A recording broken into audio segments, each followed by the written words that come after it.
Hello, salam, and welcome. Today we have a conversation between the authors Isabella Hammad and Mirza Waheed.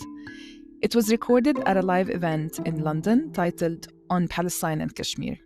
And today I have my colleague Yasmin Rifai with me again, this time from Cairo, to introduce this discussion. Hi, Yasmin. Hi, Vincent. So tell us more about how this event came together and what was the context.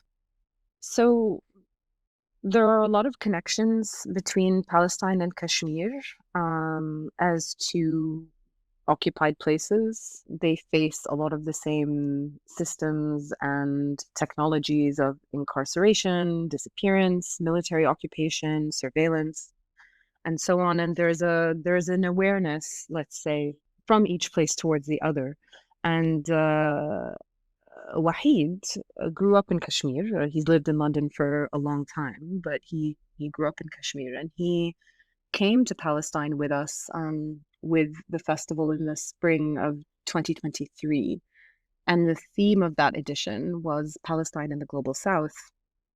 And I remember that one of the things that he spoke about during his event in Ramallah, which was really powerful, was kind of about how it was about how aware he had been of Palestine while growing up in Kashmir. And he even mentioned specifically that they referred to it as Palestine when he was growing up, and it was, something he'd been aware of all of his life. Yeah, I remember that. And I remember how people felt immediately connected and sort of biased towards Waheed because he was using the word Palestine. And a lot of people in Palestine also recognize Kashmir. So he was also like having it heavy. The more we toured around on the bus during the festival. Yeah, yeah, I think he definitely had I think that traveling around Palestine, it's the encounter is always going to be sort of specific and subjective for people. They enter it with their own histories and their own kind of ways of seeing, and I think that's true of everybody.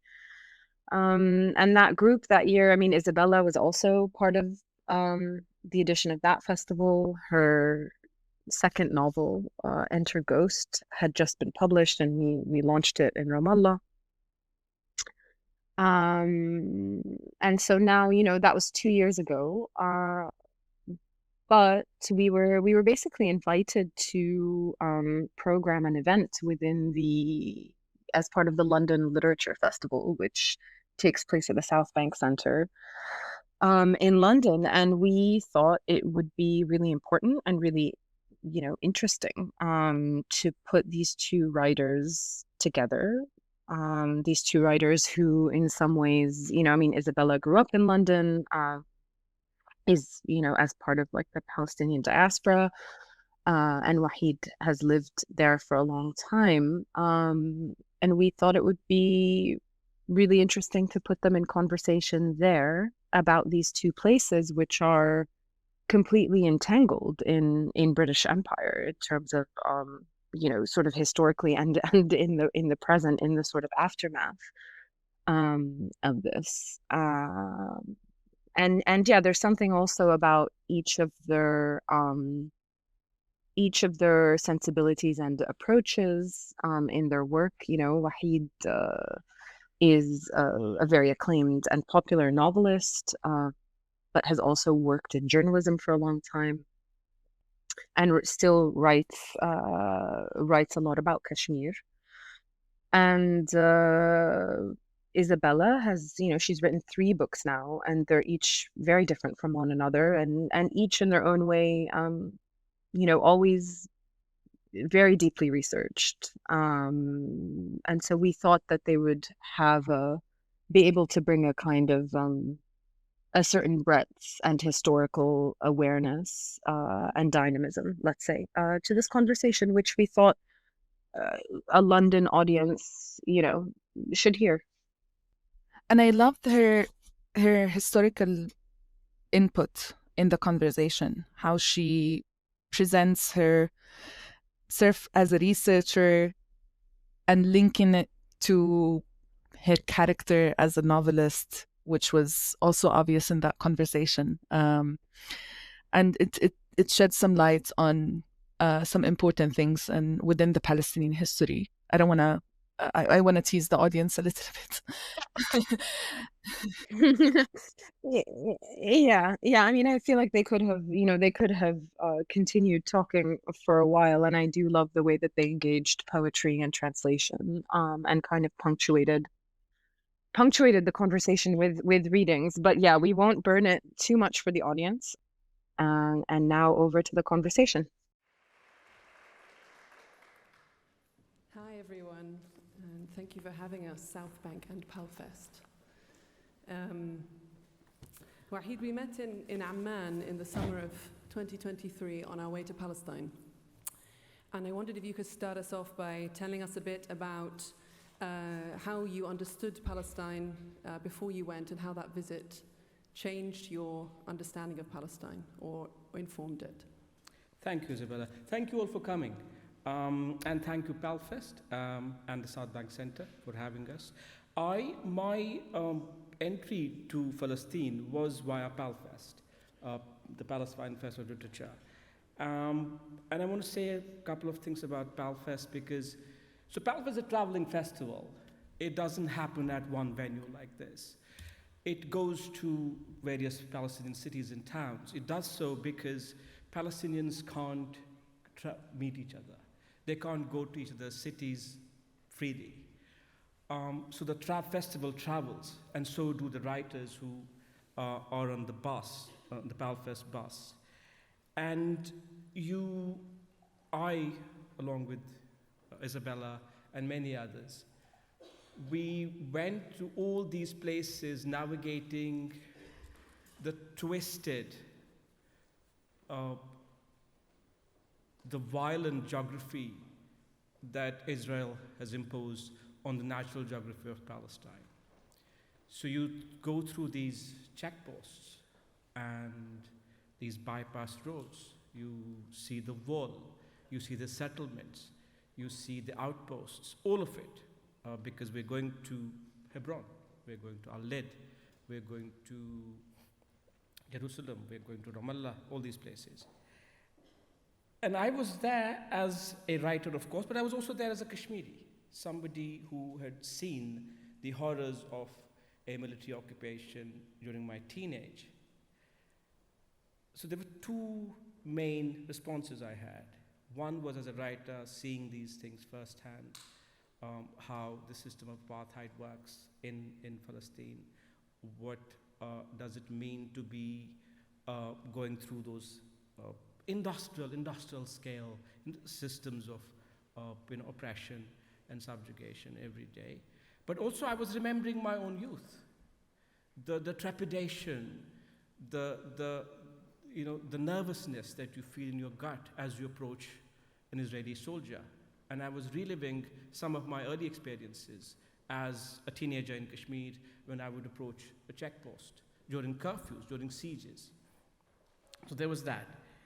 And then, but soon you begin to also understand that nothing I have seen in Kashmir as a young person or read and understood as a journalist. I used to work as a journalist in my previous life, and you think, you know stuff because you're a journalist. But nothing had prepared me for what I saw in Palestine. Absolutely nothing.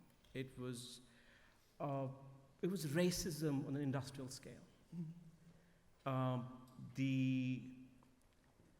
We drove alongside the wall at one point, and I'm sure you've all seen the images of the wall. It's about 600 miles. I couldn't believe what I was seeing.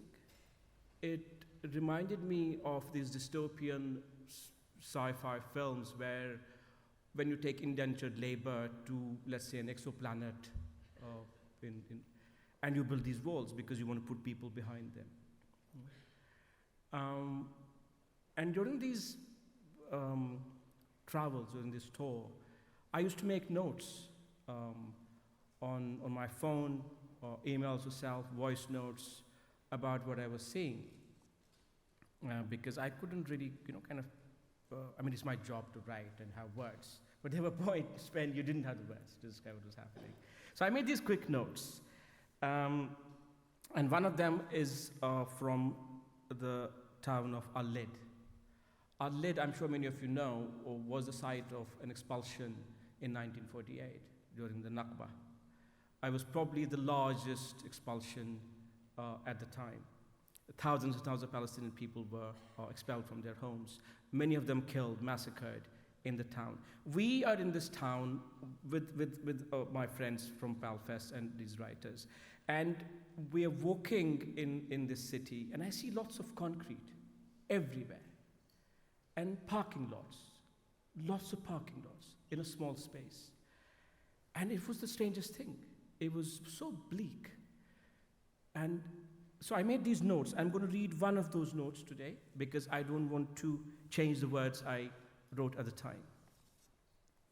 It's a dizzying, heartbreaking afternoon in Al-Lid. First, it was surreal to see so many parking lots concentrated in such a small area.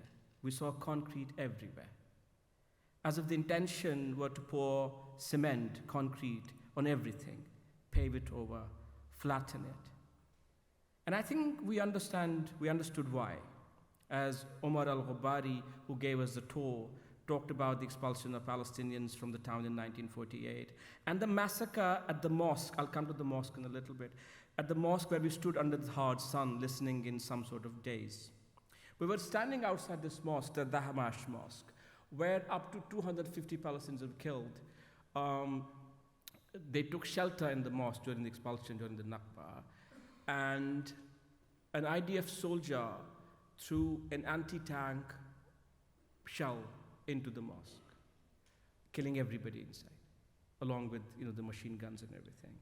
So we're standing outside this mosque, and I was tired. I was, probably part of me wanted to go back home to wherever we're staying. And Omar is giving us this account of the expulsion and what happens in the mosque, and something clicks. There is a rush of adrenaline, of some primeval force when you begin to understand the nature of tragedy and the nature of oppression. And I was all alert, very, very alert, because I could see. So the mosque doesn't have a memorial. There's no big testimonial there where what happened here. Later on, I understood why, because it took me back to a massacre I had witnessed, the aftermath of a massacre I had witnessed as a 16-year-old in Srinagar. It was a massacre called the Haval Massacre, which happened in 1990.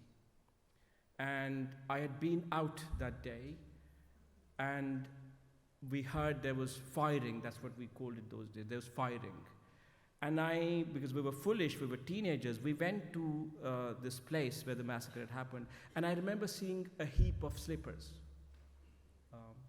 from that time. So 67 people were killed in that massacre. This is 1990. Mm-hmm.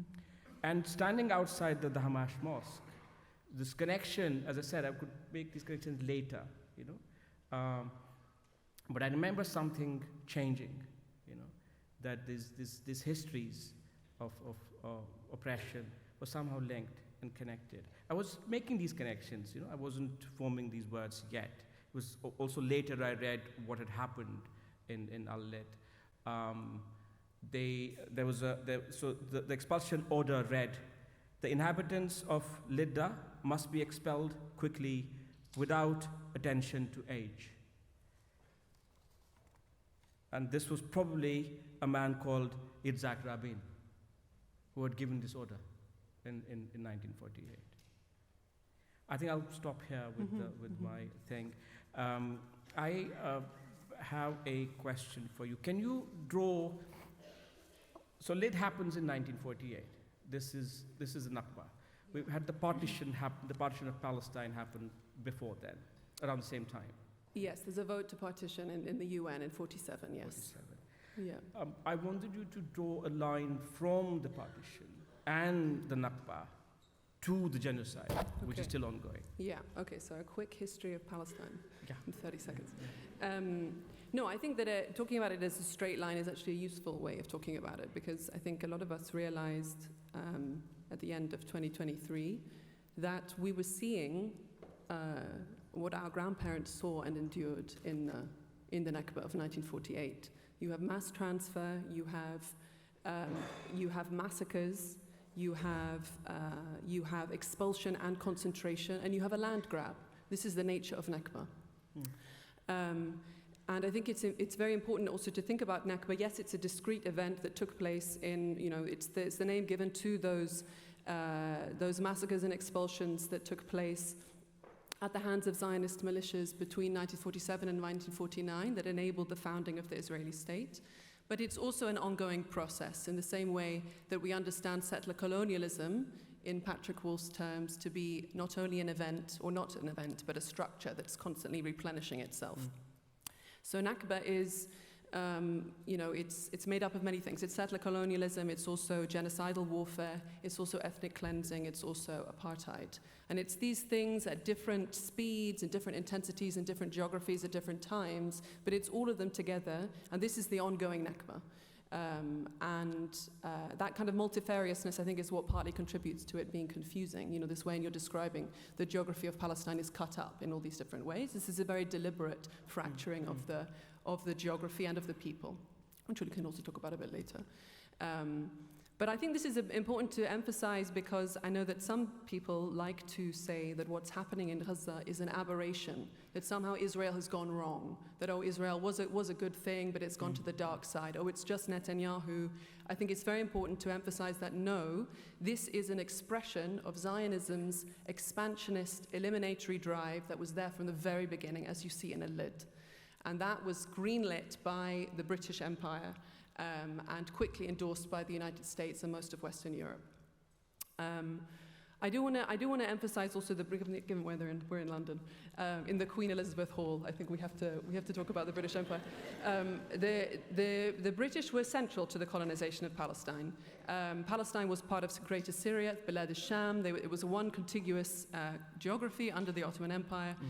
The Sykes and Picot, a French and an American, a British, so I'm getting muddled, came in and they carved up the Middle East on a map with a pencil, and that created the countries of the Middle East roughly as they are today.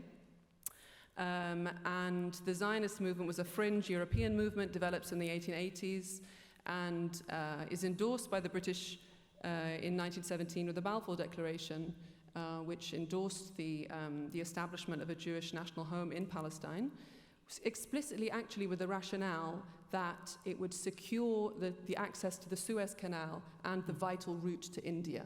So it was really being thought of, this is a moment where there's a lot of change, geopolitical change across the world, and Britain wants to secure their empire, as do the French.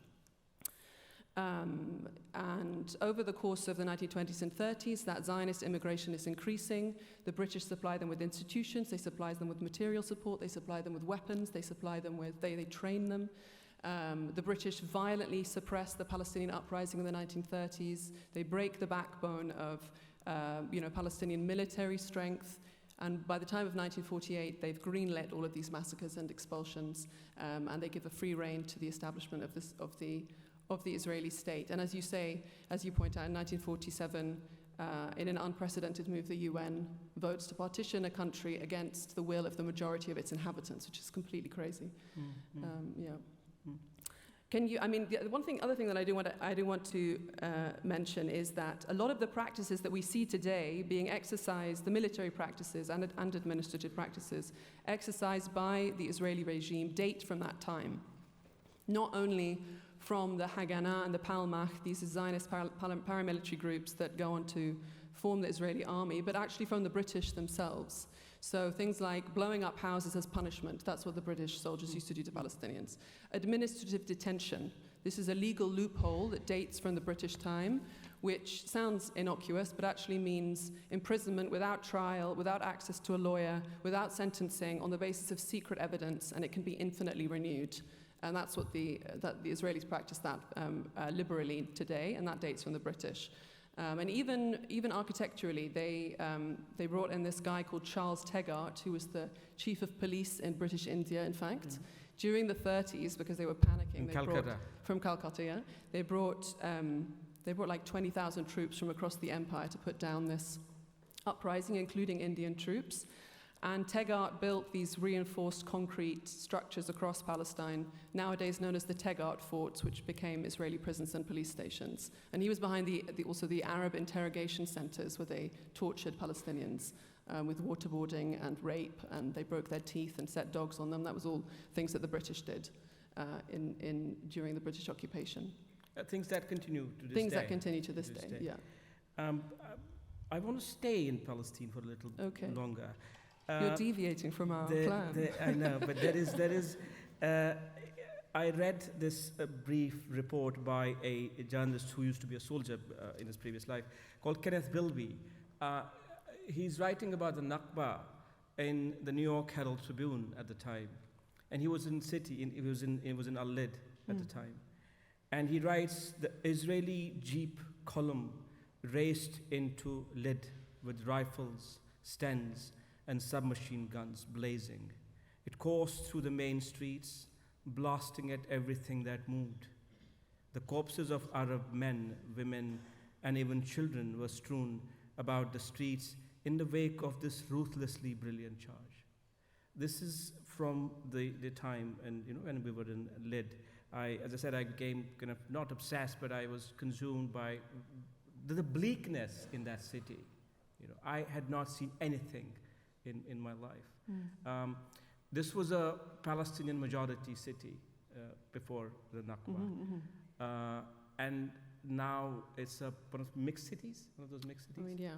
But also Lid and Ramle, they're the two, the combined is the biggest expulsion of the Nakba. It's 70,000 people, I think.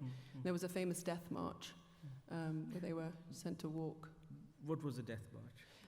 I mean, it was they were expelled, so they were walking, and people died on the way. That's why they call it a death march. Goodness, yeah. Can you draw some parallels with the history of Kashmir as relates to the British Empire and the residues of British imperial rule? Oh, I think it's a water moment. Okay. No, because as you said, we are in this Queen Elizabeth Hall. So I had to go back in time a little bit. Okay. We're in 1846. Queen Elizabeth's grandmother, Victoria, it's her reign. If there's any historians here who need to correct me, make a note later.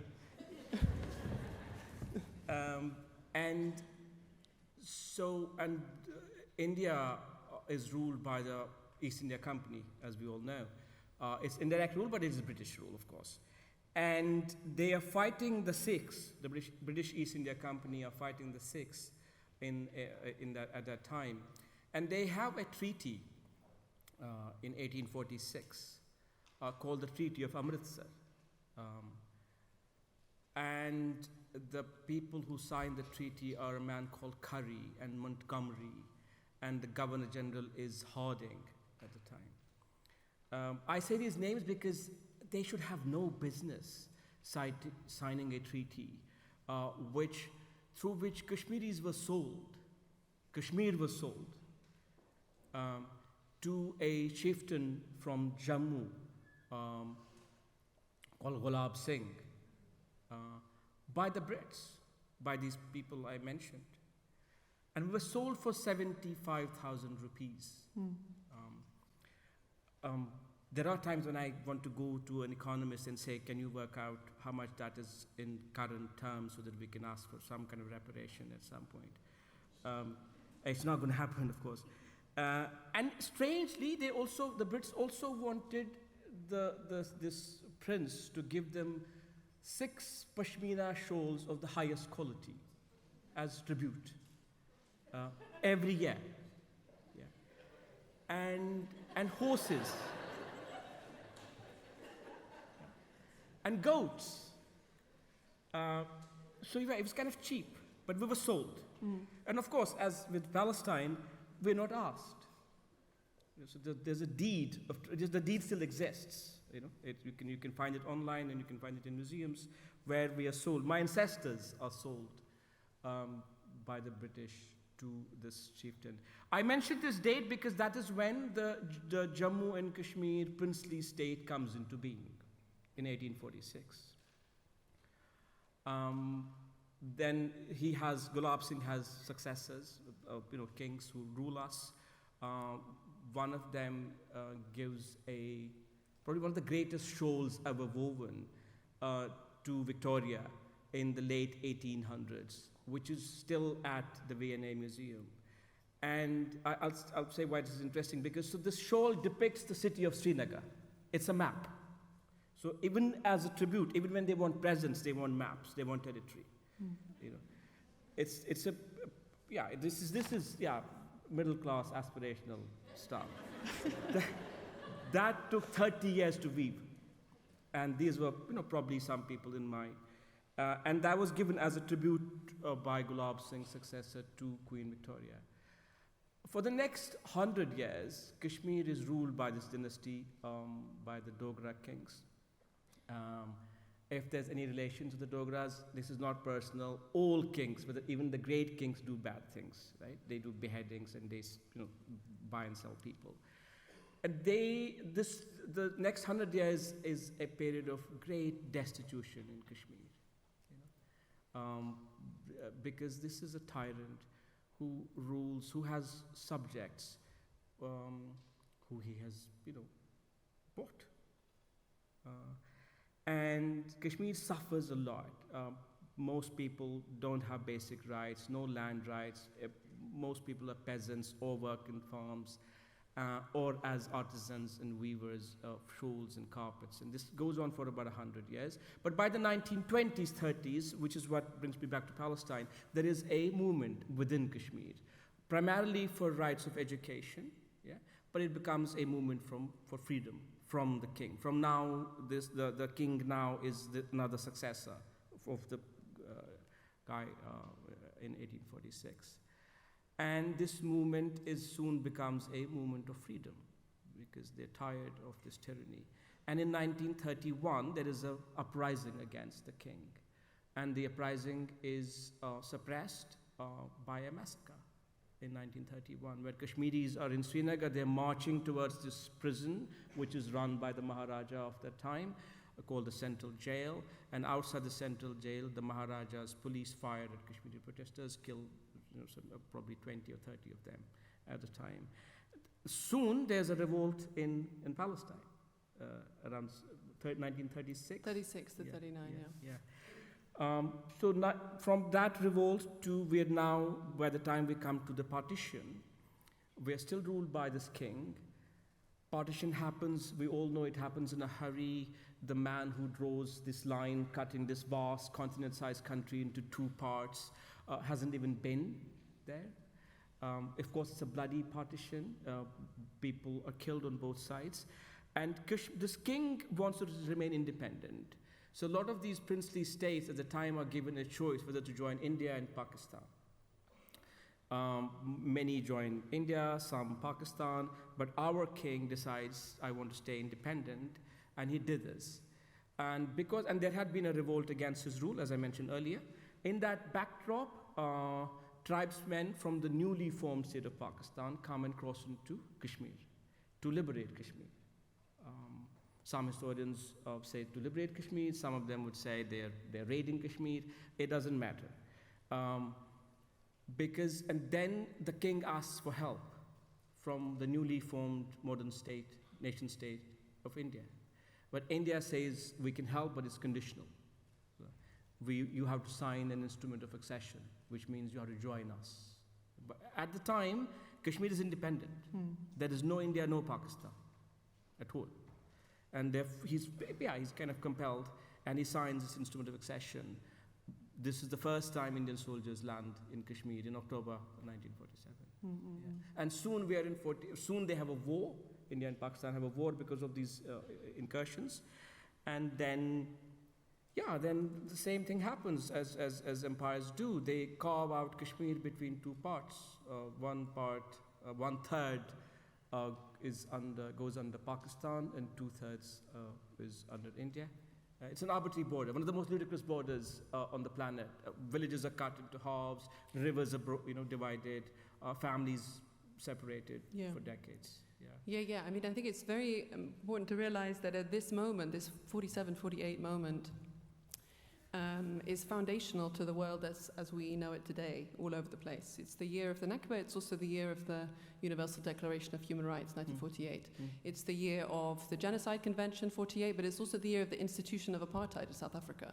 It's the year of partition of both Palestine and the Indian subcontinent, which has ramifications for millions of people. And I think that, the vestiges of empire still structure the world as we know it, through neo-imperialism, through exploitative practices of global capital, through debt and extraction, and also through the very obvious ways in which, the double standards that are applied to some parties and not to others in terms of international law. But I guess I want to press you a little bit more on the question of India's, the way in which India continues to behave, or it continues to use some of those instruments that were left by the British. There's this way in which India's been recently independent, and there's this irony of history that at the moment of decolonization, or the dawn of decolonization, you have these territories and peoples being colonized anew. And it seems paradoxical, but in fact there's no paradox between a peoples who've been oppressed and becoming an oppressor, or a state that comes into being, going on to have colonial or imperial ambitions, for instance in the case of India and Kashmir. And a lot of that has to do with the fact that these states, they use a European form of political organization, which is the nation state, and they begin to exercise some of the same, or to perpetrate some of the same violences that they have been fighting. I couldn't agree more. In fact, it happens immediately. Yeah, it's not a clean break, basically. Decolonization is not a clean break. They inherit not just infrastructures or structures of the empire, of how the empire governed undivided India, but also the habit, the impulse. By which I mean, if there is a section of people out there on the margins and they don't agree, we lash out. And how do you lash out? You have systems that you inherited, or which are legal systems, which are military systems, and you use the exact same measures. Soon after India comes into existence, not long after that, they bomb. They send airplanes. So not very, not talked about enough. In Sikkim, in north and northeastern India, they send planes to drop bombs on their own people, who they claim their own people. And Kashmir, as I said, there's a war. They carve it out, and military lands, and there's incarceration. People are sent to prison. People are, in fact, what happens soon after India becomes a state, the then Prime Minister, who's a secular man, is led India to its freedom. He imprisons his best friend, one of his good friends, who was a Kashmiri leader, Sheikh Abdullah.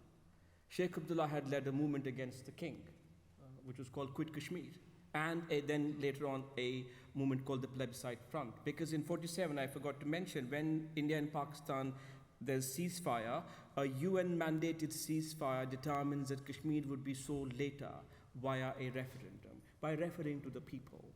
Yeah? Because people, like Palestine, are not asked. When Palestine is partitioned, they're not asked. Similarly, when they agree on this line called the ceasefire line, and divide Kashmir into two parts, and they agree that we'll have a plebiscite. That never happened, because India begins to see this as now, both countries actually, not just India, it becomes a territorial dispute between those two countries. The people don't exist. It becomes a territory of desire, that is both countries wanted. Pakistan doesn't exactly have very noble intentions either at the time. One has to see that. Yes, they always kind of supported Kashmiris' right to self-determination and so on and so forth, but they've maintained a very strong hold over that part of Kashmir. Not a lot of rights there either. It is called Azad Kashmir, the part of Kashmir under Pakistan, but I don't see it as Azad. Azad meaning? Free. Yeah, free. So you're absolutely right. So when decolonization happens in South Asia, it triggers a kind of cannibalistic, neocolonialism, which is the very people they claim as their own are then targeted if they don't subscribe to the idea of these two countries. On both sides, there used to be a joke that when Pakistan was formed, that some tribesmen in Balochistan met and talked about this new state, and they said, have you heard, they formed Pakistan over there. They were already part of Pakistan, these people. They didn't know. And then in terms of their inheritance from the British, so the laws are all these emergency laws, which give you powers to imprison people without, prosecution, and then preventive detention, property requisition. Those are all British laws. And many of those laws still exist. In fact, now, if I'm sure many people here know this, in New India, Muslims face persecution. And Muslims are a minority in India, but it's a large minority. It's, upwards of 150 million people.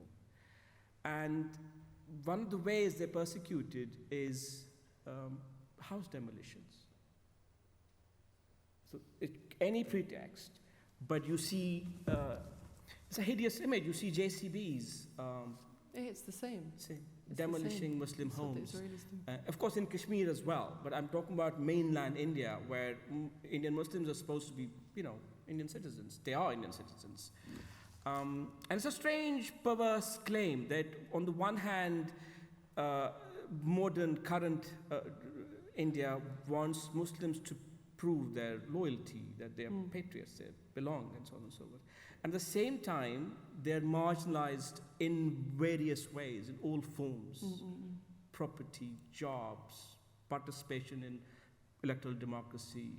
There are increasingly less and less Muslims in public sphere in India. Where were we? I mean, to what extent do you, this is skipping a little bit our plan, but can you talk a little bit about the ways that the right wing in India and Modi look to Israel as a model for ethnocracy and as a model for a certain kind of management of dissent? Water movement. Yeah, okay. There'll be some poetry later, so. Trouble.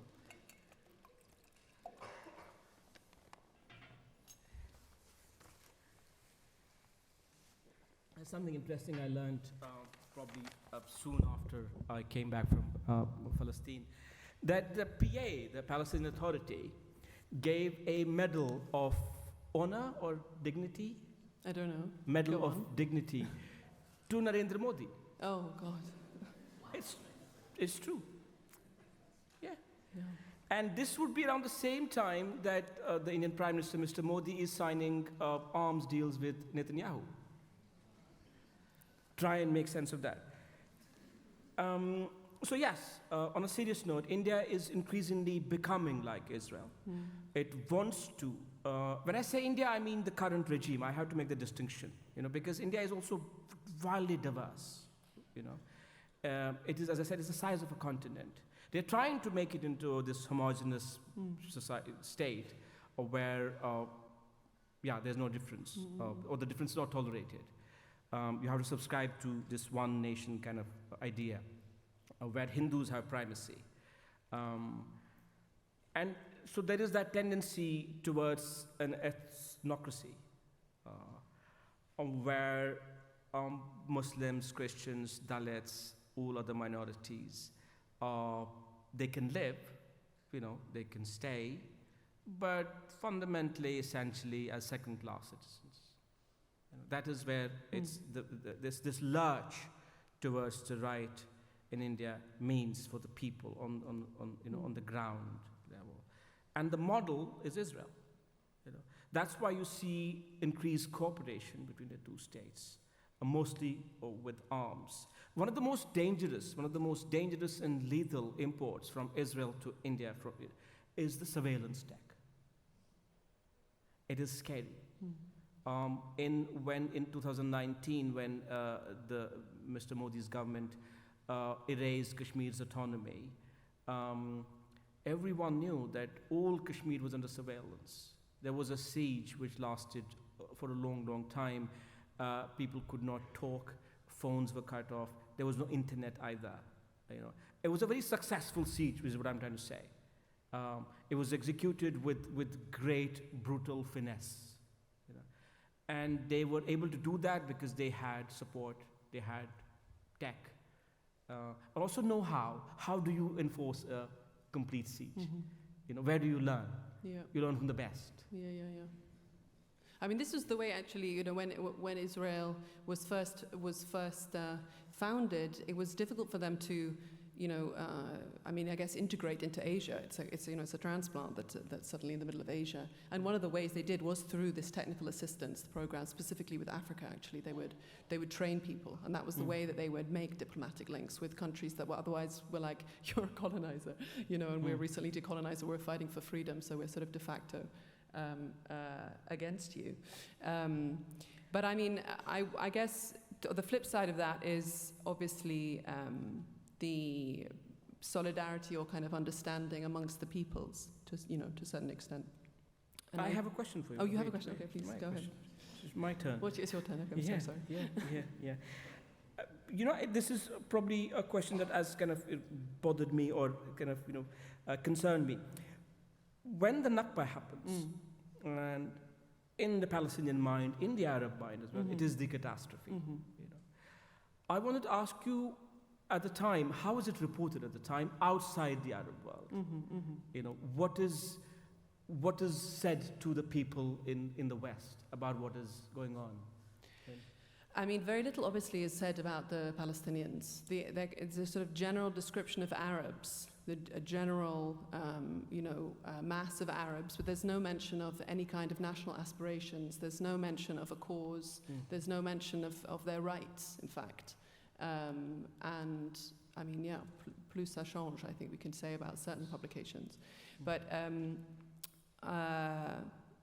mean, don't forget that the Zionists were mostly European, especially the Zionist leaders.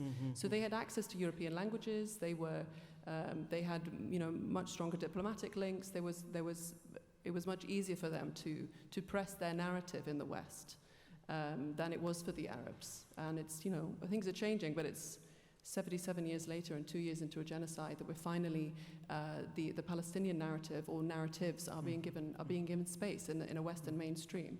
Obviously, that's not the case for the global South. Peoples of the global South understood immediately. People who'd already been colonized identified with Palestinians. They could see, and they've never needed to. I mean, we can separate kind of co-opted and corrupt governments from their peoples for a moment. But they've never needed to be persuaded that Palestinians are human beings or that they have the right to resist completely illegal, brutal military occupation and apartheid structure. That's kind of a no-brainer. So that leads me to ask you a little bit about, I mean, Palestine also it was a little varied, right? So India and Nehru, they moved a bit over time with regard to the Palestinian question. But in the 1960s specifically, especially when the Palestinian armed struggle began, there were all these linkages with Vietnam, with Algeria, with Cuba, and the Palestinian cause began to have a kind of very powerful symbolic weight for the oppressed across the world.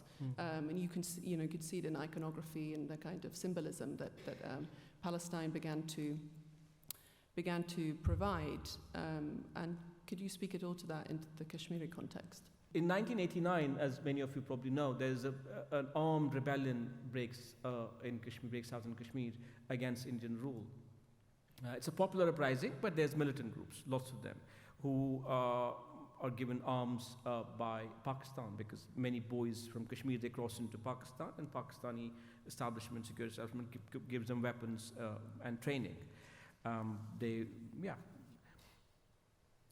Some of these groups are named after Palestinian groups or take inspiration from Palestinian groups. So there's a group called Al-Fatah even before then. One of the biggest militant groups of the 1990s is called JKLF, Jammu and Kashmir Liberation Front. That's modeled on PLO. You know? So you have these echoes of Palestine and Kashmir. But most importantly, by the time we are in early years of the next millennium, the armed uprising in Kashmir is mostly over. You know? Kashmiris begin to see that they have to take their movement to the streets because India has managed to crush the armed militancy brutally. But moving on, by 2004, 5, 6, and so on and so forth, the uprising is now in the streets. And there are 3 particular years, 2008 and 10 and 12. Those are modeled on the Intifada. If not directly modeled on how it's done, but direct inspiration from the Intifada. Amazing. You know, because these are young people on the streets with stones, and they're facing armored vehicles and soldiers and so on and so forth. Exactly like the images I would see as a young person coming from Palestine and Gaza. And, you know, so in fact, there was a book which narrated, which put together the account of these uprisings, and it was called The New Intifada in Kashmir. Wow. Yeah. But there is the other dimension. A part of Kashmir is under Pakistan. You know, Kashmir is divided. You know, it's split, and there are places in Kashmir where you can see the other side from across the river. You wave. Yeah, I mean, you have this with the wall. The wall sometimes goes through, you know, people. There's one village, I think, that one half is on one side of the wall, one half is the other. It's kind of, where is this? I can't remember where it is exactly. I think it's near Bethlehem. Yeah. About the wall, I forgot to say earlier. When I saw that wall traveling in Palestine, and as I said, it's a monstrosity, and you know, it's this hideous thing meant to, you know, separate. And later, at some point, I began to think that how big, how huge is the Palestinian in the Israeli mind? That they have built this enormous, you know, the Palestinians are giants in the Israeli imagination. They're obsessed. Right? Yeah. That, you know, that this is huge. You know? We were at, where do you have a thread of our questions? I think you were going to ask me about literature. Yes. Yeah.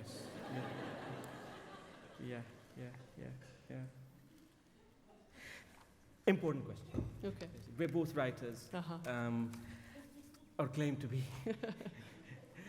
I think my question for you was, can you talk about writing about and from Palestine, forms of writing from Palestine, and most importantly, which kind of fascinates me, is the tradition of poetry from Palestine. Yes. Yeah. Can you please?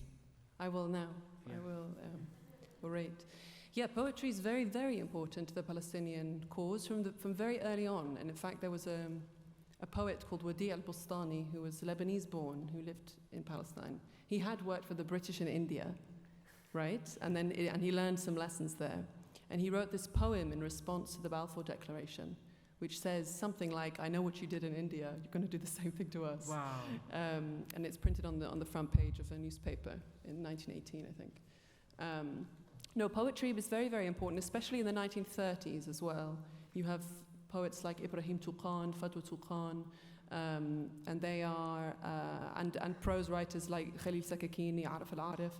They're writing very fiery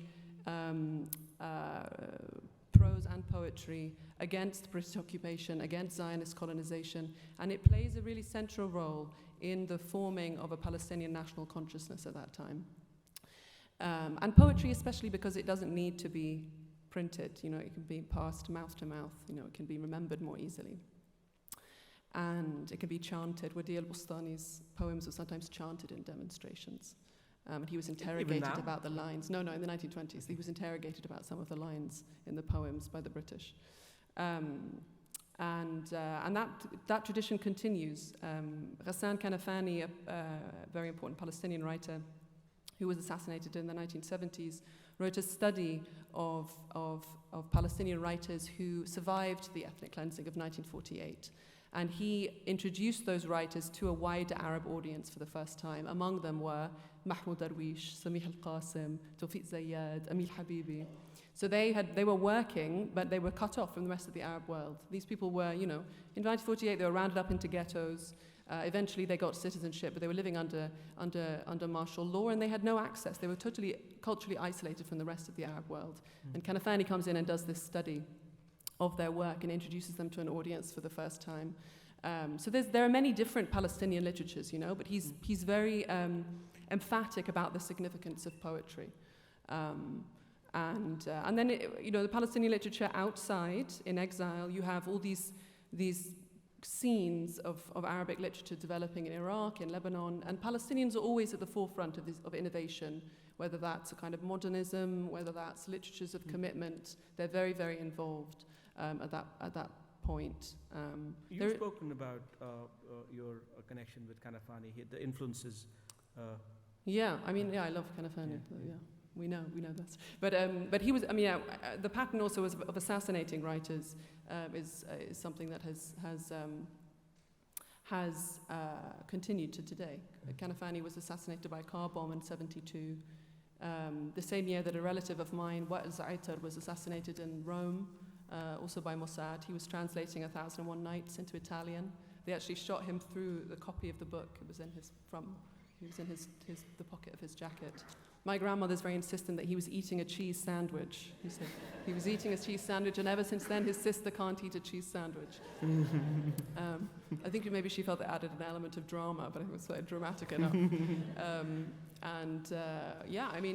But in seriousness, they've raised every university in the Gaza Strip. Rifat al-Arid was assassinated in December, and he's not the only one. There are writers and intellectuals specifically being targeted because of this role that they play in the development of militant consciousness. And Kanafani was both theorizing the role of literature in developing a Palestinian militant consciousness specifically, and he was participating in that through his writings.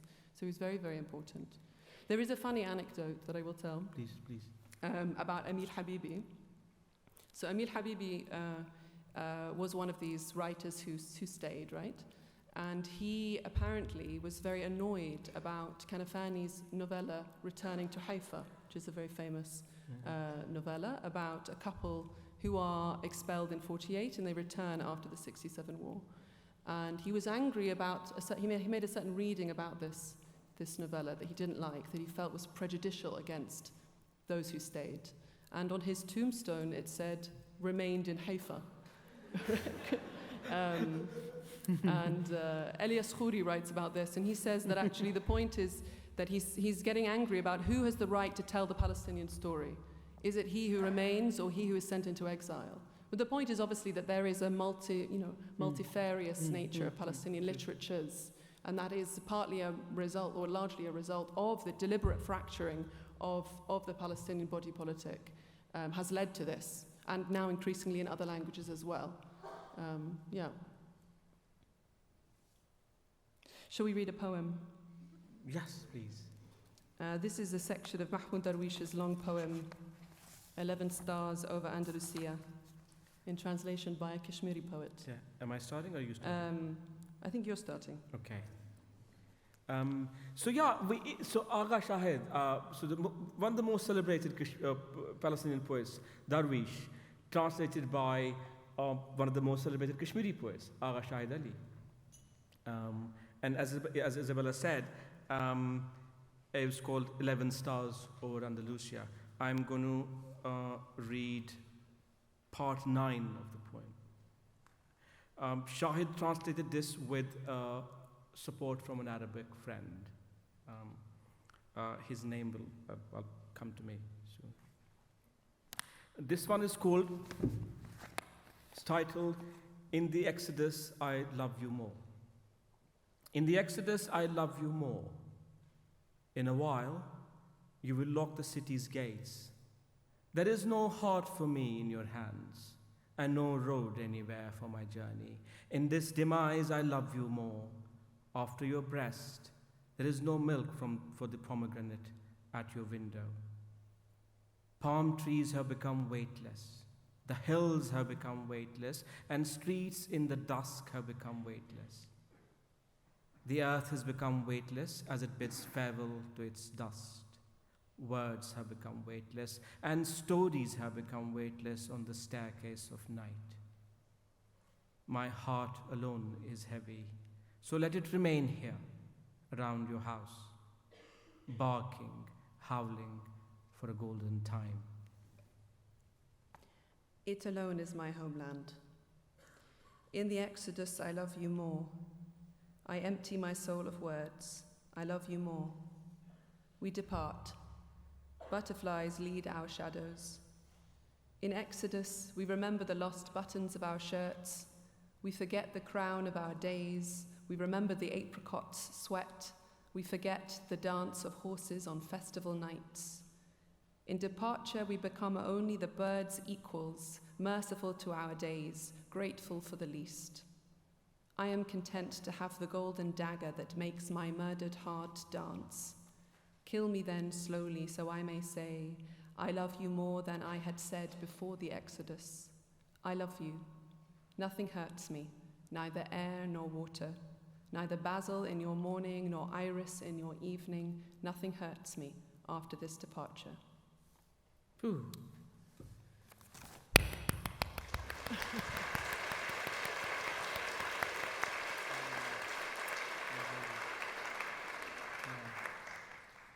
Yeah, it was.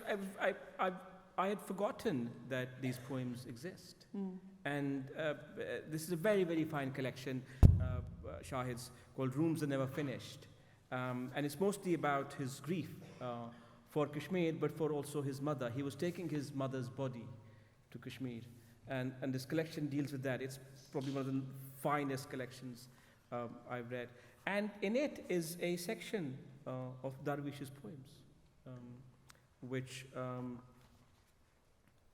he translated. There is a note I wanted to read about this, or maybe later. Here, I found it. So Shahid says, in the fall of 1993, I was sent a very literal version of the poem 11 Stars in the Arabic and asked to convert it into poetry. Ahmad Dalal, who was then teaching at Smith College, went over the version with me, comparing it line by line with the Arabic original. The phrase 11 stars comes directly from the Quran. Joseph said to his father, "Father, I dreamt of 11 stars and the sun and the moon. I saw them prostrate themselves before me." "My son," he replied, "say nothing of this dream to your brothers, lest they plot evil against you." Can you tell us, I know you have been through something recently, and I wondered if you would be willing to talk to us a little bit about your recent exile from Kashmir. Yeah, okay. I had thought I would not talk about it for some time, but I think I must. So this exile thing is new to me. So I'm kind of learning to be an exilee. You know, I don't know this condition well yet, and I must learn from Palestine and Palestinians. So I live in England. I've lived here for the longest time. This is the longest I've stayed anywhere. And all these years, I've always gone home, as we all do, you know, every year, twice a year. And I was going home last year in May with my mother, who had stayed with us for some time. And I was taking her home. She doesn't travel alone. She doesn't travel unaccompanied. So one of us always travels with her. But that wasn't the only reason. Of course, I had to go with my mom. But I was also going to visit my family, my sisters in Kashmir. And I land in Delhi, and I go for book tours to India. You know, as I said, India is, many, many countries in one place. But last year, I was stopped. I was deported from the airport in Delhi. And it happened in the most surreal, bizarre, almost farcical fashion. Because one, I wasn't expecting any of this sort. I write books, I write novels, I'm not dangerous, And I write novels slowly, I'm lazy. So there's a book that comes out every 3-4 years. Sometimes this one has taken 5 years.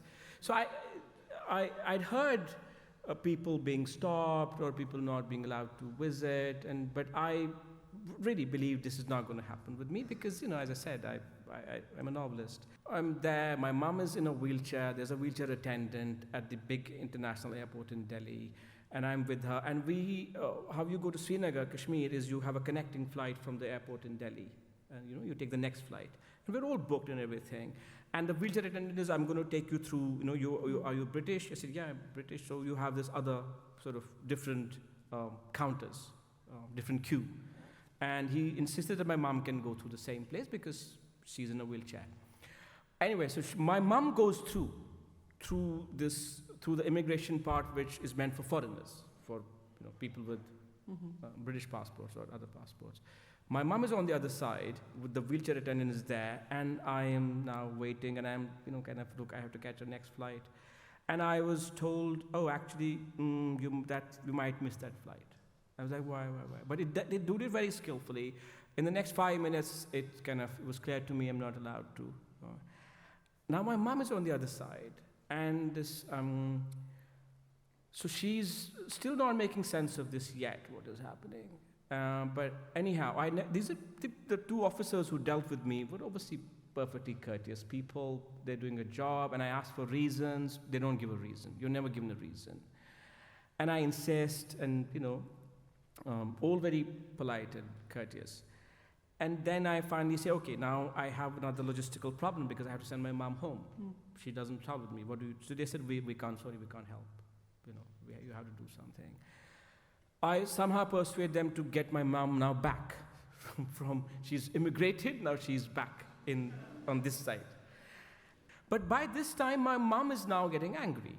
So this is the airport, this public place, and she's insisting that she wants to be deported too. And I'm like, Mom, that's not how it works, right? You have an Indian passport. You can't be deported. And she says, no, I want to come with you. I want to go back to London with you. And she's getting worked up a bit. And then she says, I'll stay in Delhi.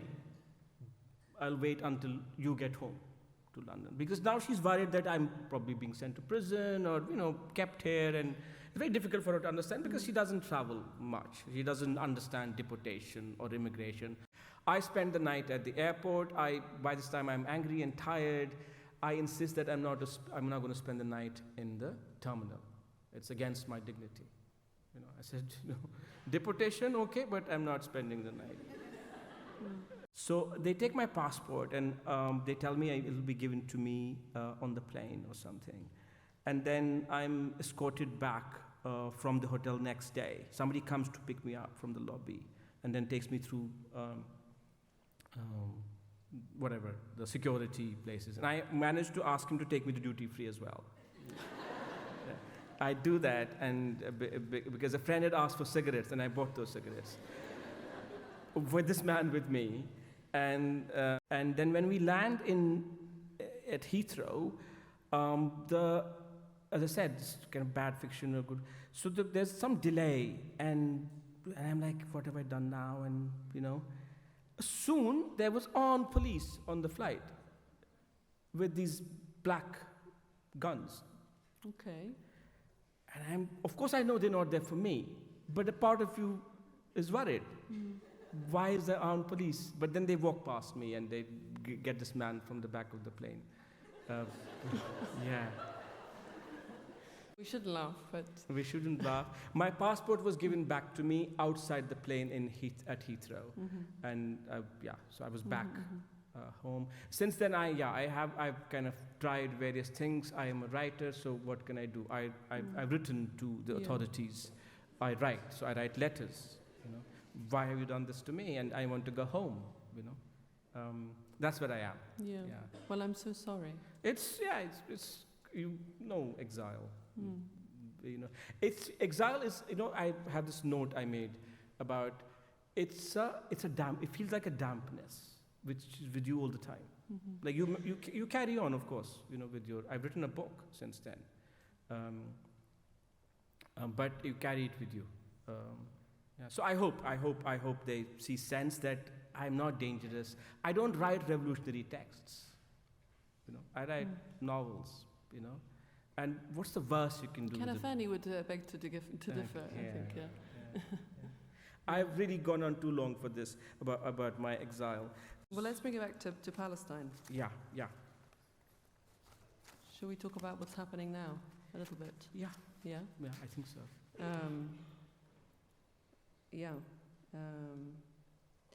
I mean, it's pretty bad. It's pretty bad. And I think that, well, every day is something new. But this so-called ceasefire has already been broken. There's minimal aid getting in, and there's no talk of self-determination or freedom or anything for the Palestinians. It's actually unclear if the Israelis will withdraw. And it's very, very worrying and disturbing. And Tony Blair seems to be oh my God, Tony's reappearing from beyond the grave. So what did you think of this? These real estate mercenaries pretending to be peacemakers. Yeah, it's disgusting. Yeah, it's absolutely disgusting. And what's happening there is not divorced from what's happening everywhere else. The pro-Palestine activism in this country, as well as elsewhere in Europe and the United States, has been so badly cracked down on, it's very, very disturbing. And I think this is because the question of Palestine touches a very deep nerve. Both it touches this economic, geopolitical nerve, and it is a symptom of the ways that what Aimé Césaire calls the imperial boomerang is going to swing home, which is what you saw in the 1930s, which is that the techniques used on populations abroad, when you make foreign populations disposable, when you massacre, that will come back to haunt you. And we're already seeing, the things we're seeing in the United States are completely crazy. And you're having the rise of the Reform Party here, you're having threats of deportation of migrants. So it's very, very disturbing what we're seeing in Palestine, but it's very related to the rise of the right everywhere. Can you say a little more about what's happening here? You're the one who lives here. Yeah. No, I'm... You could take a drink from your glass of water. Look, must we talk about Nigel? Yeah, we must talk about Nigel. I'm a brown man, and, with, a beautifully brown wife and children. So of course, it's terrifying. One can make light of the rise of, reform, their rhetoric. But I don't think it's just rhetoric. That poison is here. And it's here because when you have discussions, when you have the phrase deportation, mass deportation mentioned in the mainstream press. It's being normalized. It's being totally normalized. Yeah. You worry about the kind of society your children are growing up in. If there's the rise of Islamophobia has been a consistent thing here, now it's at its peak. The crackdown against Palestine Action, for instance, it's all connected. And I hope, obviously, that he doesn't come to power, that Nigel Farage doesn't become the prime minister. I would say, I would want to point out that the crackdown is because it works. That's why. Yeah, they had to crack down the moment the news was going to break that direct action works. Yeah, hope I don't get arrested. Yeah. But what does it mean for the future, for Palestinian solidarity here, elsewhere? What do you mean, what does it mean? In terms of... Yeah, when you see this, when you see, I mean, it's a big distraction. Then you have all of this funding going to cracking down on protesters.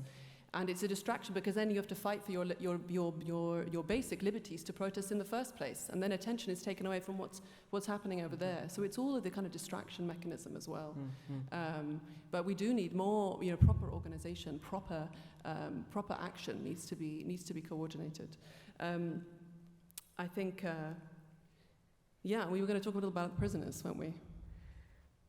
Yeah, so you see, because earlier we talked about the how these modern nation states have used the structures of the empire. One of them being the castle system.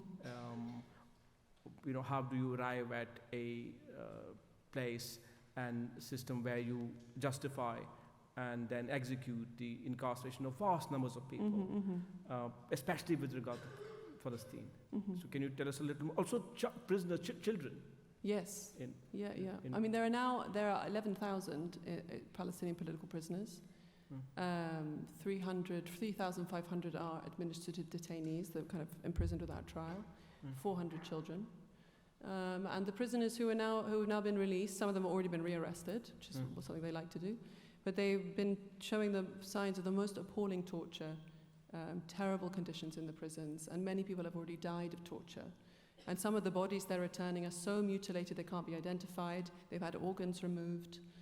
They've been run over by tanks. It's absolutely appalling. And don't forget, not long ago, Israeli civilians were protesting for the right for Israeli prison guards to rape Palestinian protesters. They were protesting for the right to rape. There's a Palestinian political prisoner who was a very brilliant writer who died last year of systematic medical neglect after completing his 37-year sentence. His name was Waheed Daqa. And he wrote a study in the early 2000s of the Israeli prison system. It was called Sahr al-Wa'i, or the molding of consciousness, which is named after a particular project announced by the head of the army in the 90s to remold, basically to replace torturing the body with torturing the mind. Rather than just attacking the material infrastructure of the Palestinian resistance, they would also attack the moral infrastructure. And he sees the prison itself as a microcosm of what's happening in the territory at large. So within the prison you have prisoners are isolated or kind of grouped according to their geographies, their towns and their villages, to stop them from forming collectivities, to stop them from any kind of democratic organizing, to stop them from a sense of fraternity across the geography. And that's happening within the prisons, but it's also happening, as you say, across the geography at large. And there are other things like kind of making it materially just comfortable enough, that kind of thing. You no longer really interact with your prison guard. Everything's kind of electronic. There's a sort of, and all of this is to remold the consciousness of the Palestinian. What we're now seeing is basically a reversion to the brute force of early Zionism. They no longer care to try and persuade through social engineering or through kind of psychological means. They're not trying to persuade the Palestinian anymore to accept their condition or to normalize their condition of incarceration, whether that's in the prison or in the territory at large. Now it's brute force, it's degradation of the flesh. And that's the moment we're in. But the prisoners' movement, the Palestinian cause is a cause of prisoners and it's a cause of refugees. And I think once you grasp that, then you really understand Gaza, which is, David Cameron called it an open-air prison, and they're mostly refugees. And they're now refugees many times over. You mentioned Waheed Daqa. When did he die? Last year. Oh. Yeah. And how many years did he spend in prison? 37. Are there other prisoners like Daqa who spent, Yes, yeah. Like decades in prison? My God. Shall we end with a piece of writing? We're going to read... I had to ask you about one more thing. I think we're out of time. Can someone tell us, are we allowed to? Are we allowed to, a little bit, one more question, and then we'd read? Yeah. Okay. Yeah. You're writing, will you write in Arabic one day? One day maybe I'll write in Arabic. What would you write? What would I write? Maybe a short novelette. Watch the space. Okay. We're going to read a text by Ala al-Qaisi called Beneath the Howl of Hunger, which was written in July of this year. It's an excerpt from the text.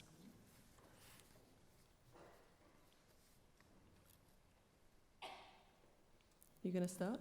Mm-hmm. Okay.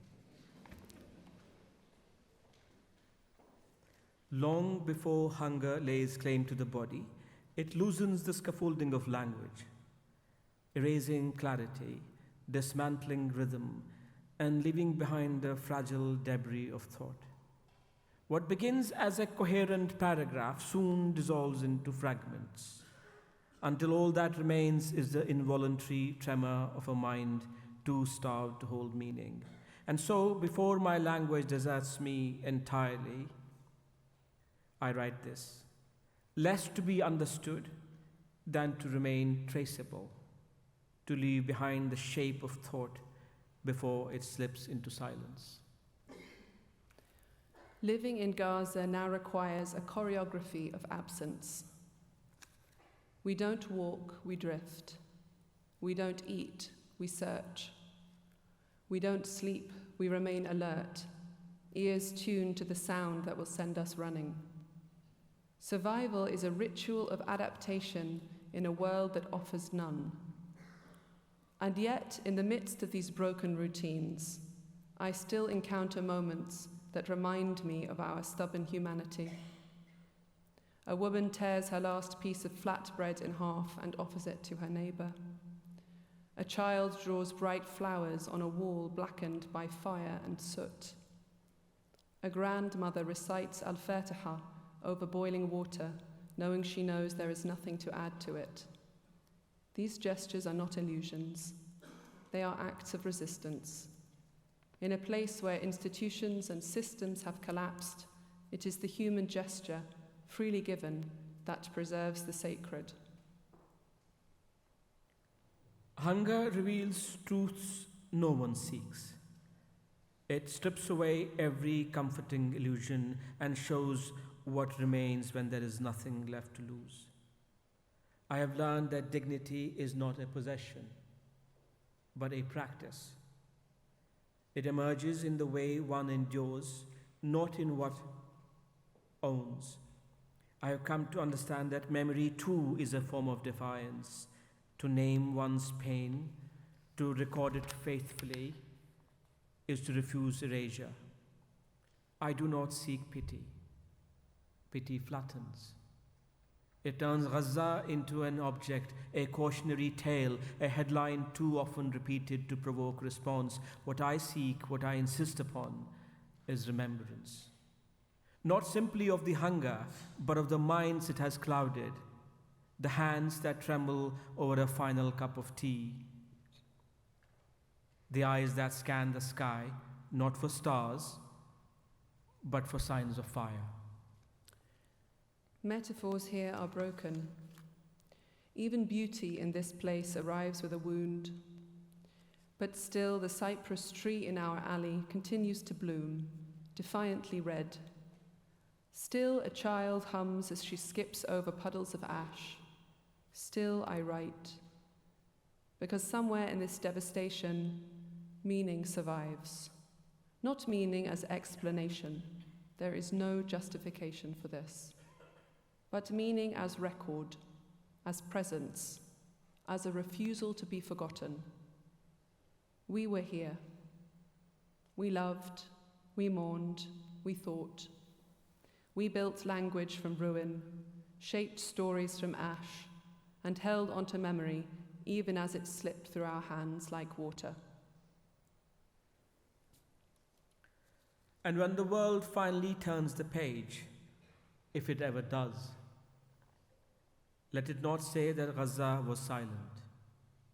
Let it not imagine we vanished without speaking. We spoke with mouths filled with dust. We sang, even with broken teeth. We prayed from fractured knees. And though the world may have looked away, let this much be remembered. We named the hunger. We bore it, we endured, Let that remain.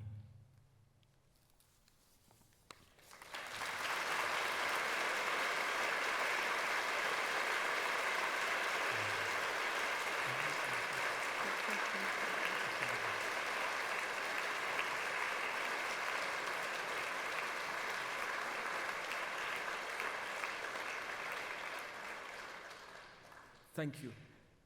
I wanted to say something about PalFest. So this festival, which took me to Palestine, as I said, in 23, is probably one of the most important, finest cultural interventions of our time.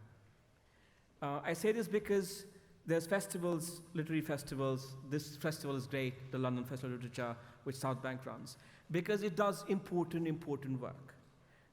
It asks us to focus on the question of Palestine, which is the most important story, the most important thing of our lifetime.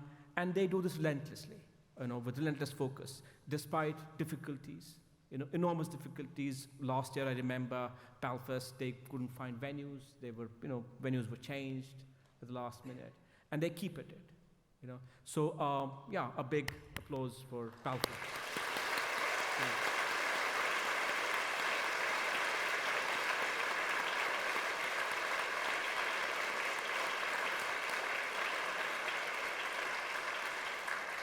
Thank you, Waheed, and thank you all for coming. We'll see you outside.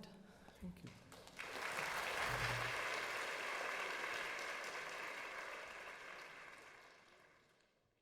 Yasmin, this is our 6th episode of the PalFest podcast. Thank you so much for tuning with us. Your support truly shapes our ability to grow. If this conversation resonates with you, please share the episode with friends and colleagues, rate and review us, and consider supporting us on Patreon. And don't forget to subscribe to the PalFest bookshelf. It's one of the best ways to stay connected to the writers and books we are featuring here. Subscribers receive a curated reading package every 2 months, and the feedback has been incredible. People are loving discovering new voices and new words through these books. Thank you for listening, for sharing, and for being part of this community of readers and thinkers.